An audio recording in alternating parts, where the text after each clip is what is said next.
All right. Okay. My fault, y'all. My fault. Back live. Back live. Hopefully everybody sees it and comes in. Um, Something happened and got disconnected and all that jazz.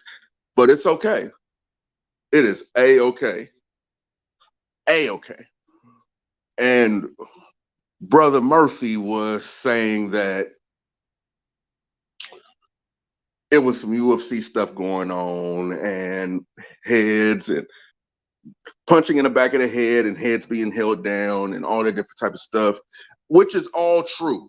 All of that is true. Those are all true statements that those are illegal things. But, but at the same time, you have to look at the fighter who's doing it. I think this is just me personally, just from watching the fight. From watching the fight, when it came to the hitting in the back of the head, Earl Spence did a lot of turning his head to avoid punches to his face.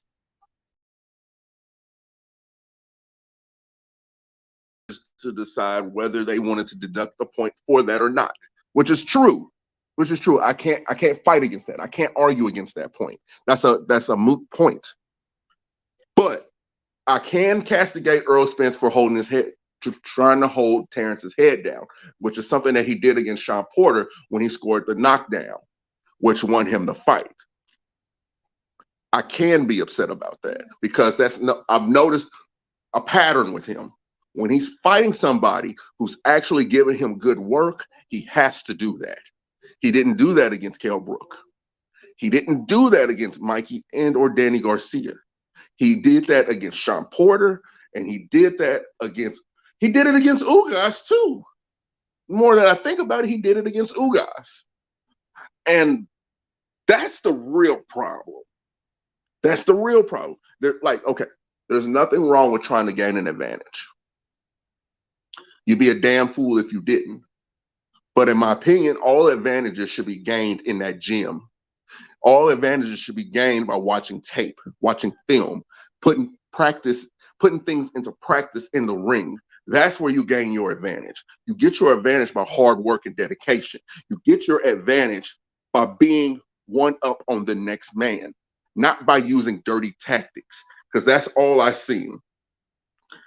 And I hate to say it like that, but that's all it was, dirty tactics. Is Earl a dirty fighter? I'm not going to say that he's a dirty fighter. I don't want to put that jacket on him. You know what I mean? But I will say, if he doesn't be careful with the shit that he does, he's going to get the reputation of being a dirty fighter. And I don't want that for him because he actually is good. I don't hate Earl Spence. I do not hate Earl Spence. I just have something against his fans. Like I said earlier, I got something against his fans. Earl Spence fans and Cowboys fans are one and the same, and they get on my damn nerves. They do. They really do. Every year, every time this, that. And I don't like it. Forget them. Forget all of it. But that was the old conversation. New conversation needs to start. What is the future of the welterweight division? What is the future of the welterweight division? As I sit down and I analyze, I scrutinize, I meticulously look at the annals of this division, and I can say that I don't think this division is very strong anymore. Sean Porter is retired. Kell Brook is not going to fight at 147. Amir Khan is not going to fight at 147. Terrence and Earl are moving up, so they say. So I think you have Jaron Ennis. And I would have said Virgil Ortiz Jr., but the way it looks, Virgil Ortiz is not going to be fighting at 147 because it's draining for him. It's damning for him. Then you have Stanionis. You have Kabalakis. You have Jamal James. Is that dependable? Jamal James? Can you depend on that? Um, what is the future of 147? Is Jahad Tucker going to get elevated to where he can fight? Is Josh Taylor going to make that magical jump up to 147 and say, forget 154? I mean, 140? What's going to happen? What is the future of this division? That's always the question that you have to ask before two major champions move up. It's what's left in that division. Some people at 140 are going to have to move up to 147 to keep that division alive. Now, when it comes to 154 is the new glamour division now, if you think about it. We just seen a fight between Danny Garcia, and he looked damn good. Damn good. Is Keith Thurman moving to 154? Because let's see. We need to kick the tires and see if he still has some tread left. 147 looked like it wasn't for him anymore. 154 might be it for him. You have him, Danny. You have Charlo. Let's not act like he's not in there, even though we can pretend that he isn't. You know, you have Hurd. You have a lot of different people. And now you add Terrence and Terrence and Spence. Terrence and Spence to a division that was already looking good. How does that division play out? How does this division not get the attention that it deserves? How? It's like I said, it's the new glamour division. 154 is about to look like 135, which is amazing because 154 rarely gets this type of attention. 154 rarely gets fighters like this. People are always moving up and coming down to that division. But when you have people that are there, that are set, names that we know, names that we love, names that make us remember who they are, that's when you have something. That's when you have something, ladies and gentlemen. That's when you know a division is about to take off into the stratosphere. That's when you know a division is about to be spotlighted so much.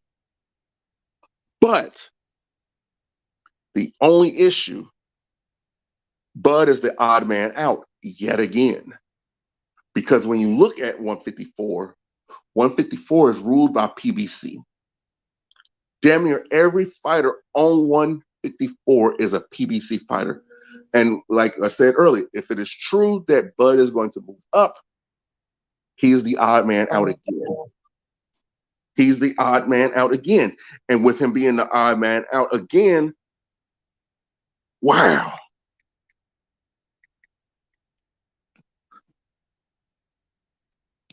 That's crazy. So he's going to have to do all that work again. But no, matter of fact, he's not, because he's undisputed champion. Undisputed champion gets first crack at the current title holder. So is Charlo going to accept the call? Can it be forced? Or is it going to be another mysterious injury? Because I hate to say it, with these boys, it's a lot of mysterious injuries that happen. There's a lot of shenanigans that go on when it comes to these Charlo boys. And I don't know if anybody heard it or not, but Terrence was speaking very directly to him. Very direct. Almost in the throes of saying that you next. I'm not a lip reader. I'm not going to claim to be. But I know talking shit when I see it. And it looked like he was saying, you next. Now, there's going to be some that come out, well, it's going to be different than fighting Earl because Charlo going to be way too big for him. Way too big. Save that. Save that shit. Size does matter. but skill reigns supreme. Skill reigns supreme. There's no difference in the way that Errol Spence fights and the way that the Charlos fight. And somebody's gonna say, well, you know, they knockout artists. They only knock out artists against subpar fighters. The same thing that I could say for Errol Spence. And this is not a dig at him, and it's not a dig at them either.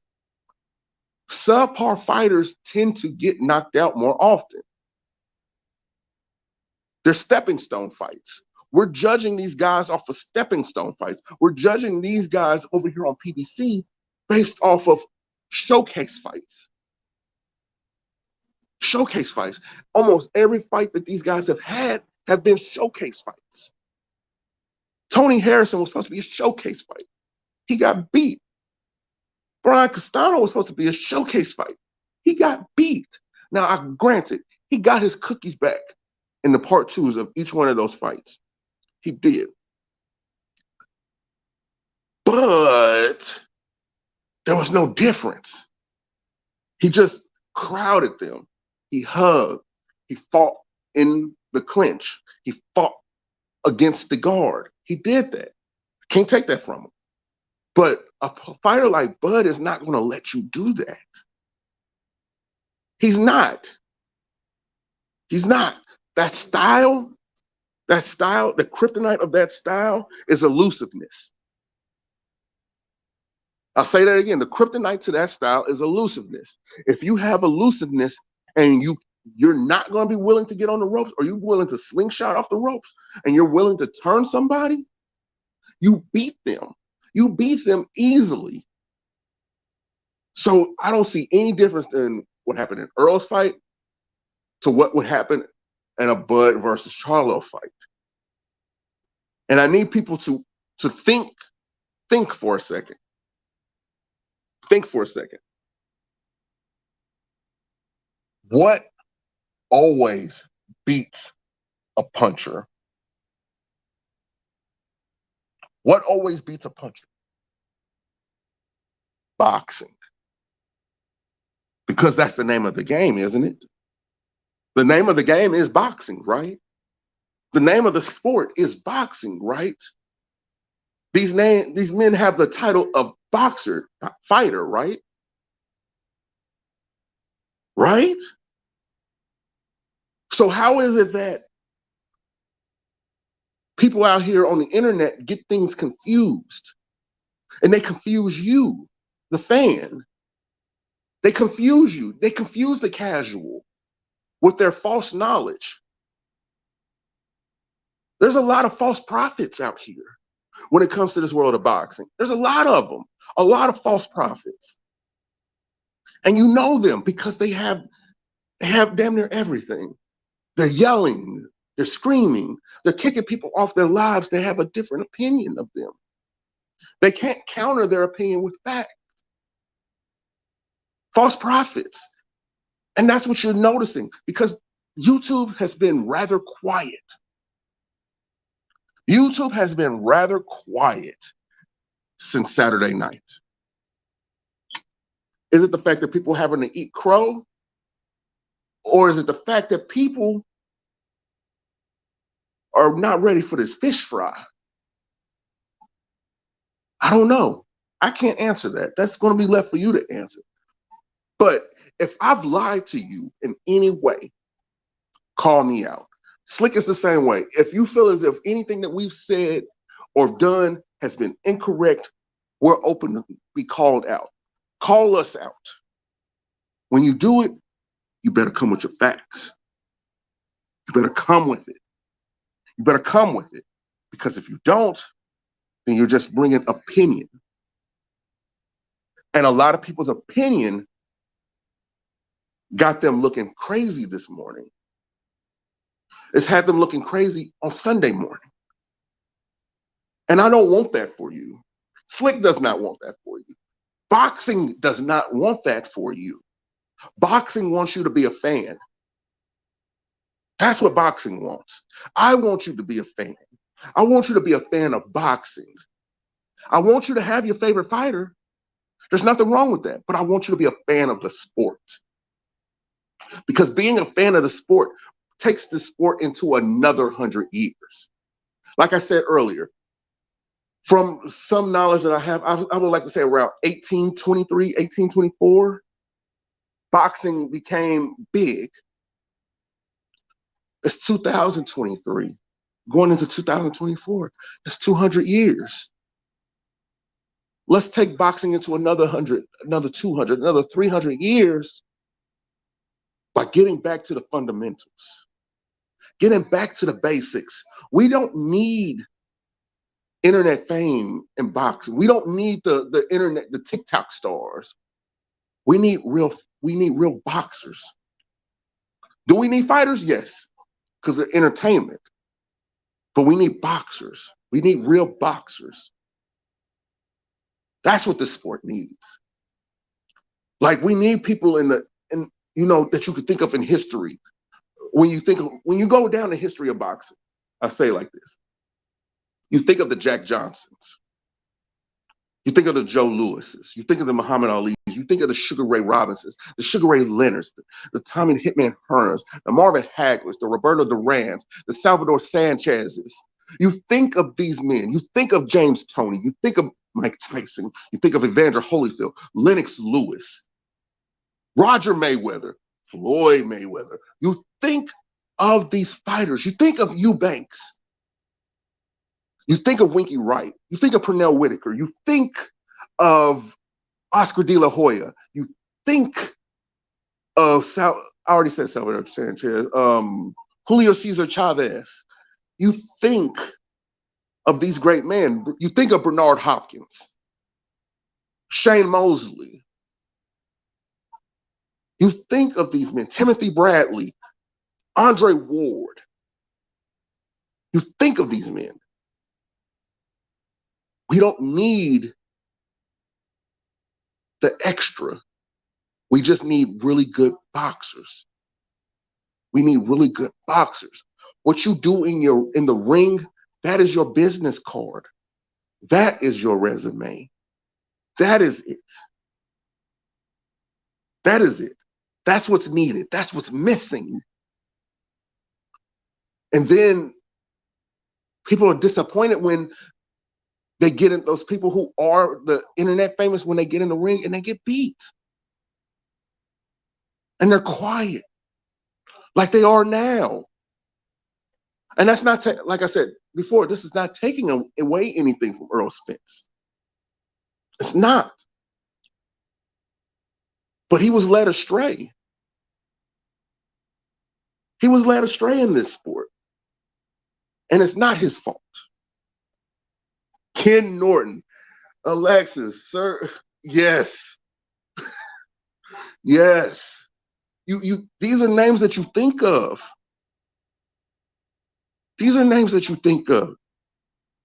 Tommy Morrison, Tua, David Tua. You think of these names. These are names. These are people who are remembered. Some were boxers and some were gladiators. Some were gladiators. And like I said, it is needed. It is needed, but you need more boxers. But one thing that you need the most is moments. You need moments. Terrence had his moment twice. I can't speak for Errol Spence's moment. I can't. I can't possibly give you an Errol Spence moment. I can give you a Keith Thurman moment. I can give you a Shawn Porter moment. I can give you a Floyd Mayweather moment. I can give you a Manny Pacquiao moment. I can give you, hell, I can give you an Andre Berto moment.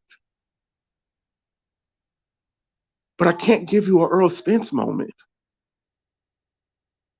I can't give you that. And like I said, that's needed. That is royally needed. I can give you a moment for Mike Tyson. Hell, I can give you a moment for Tank even. I can give you a moment for him. can. But can I give you a moment for Earl Spence? No.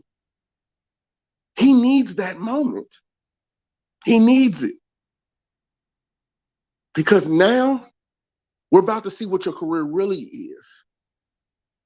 Are you really a main event fighter right now?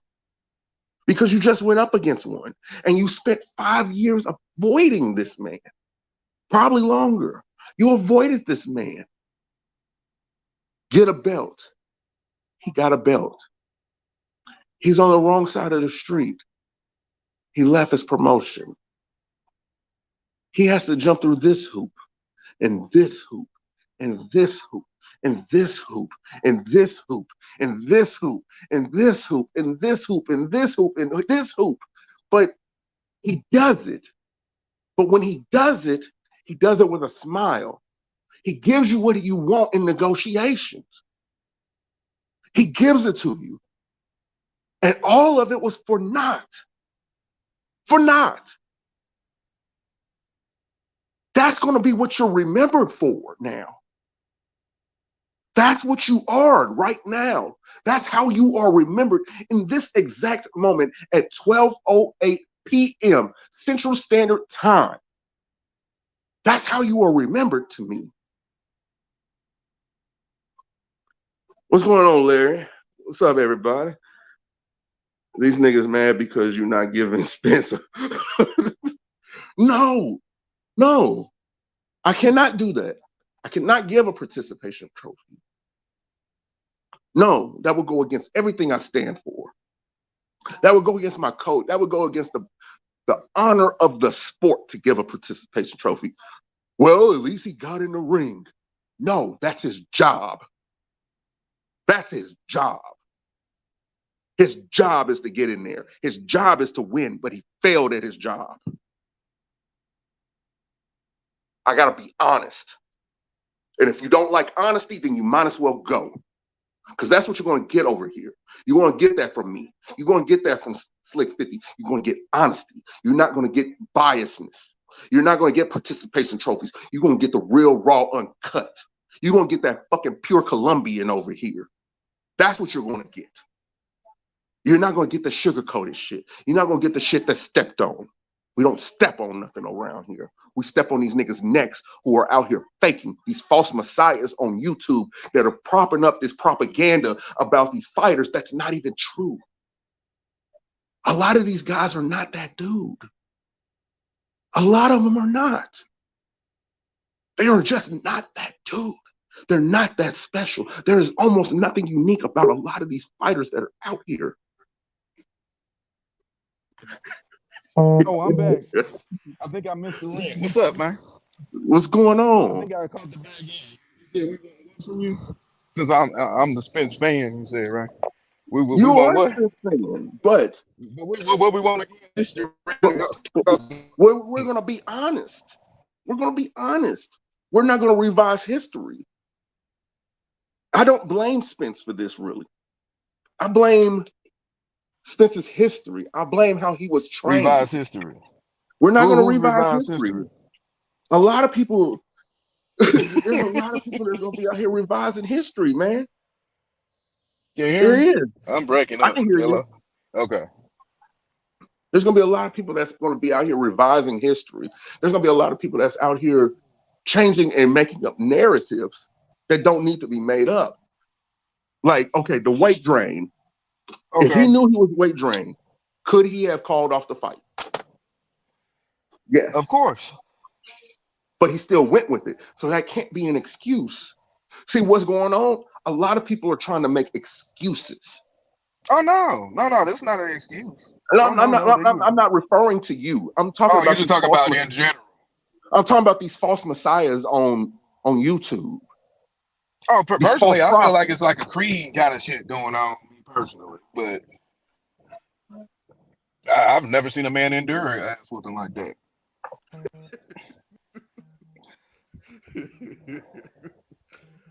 I have. Oh, I've never seen a welterweight endure an ass whooping like that, and didn't just take a 10 count. Now, can I give him props for durability? Yes, I can. I mean, he was I can. legitimately pissed off. Now, granted, I was legitimately pissed off for it too, because if you let it get that goddamn bad, fuck it. But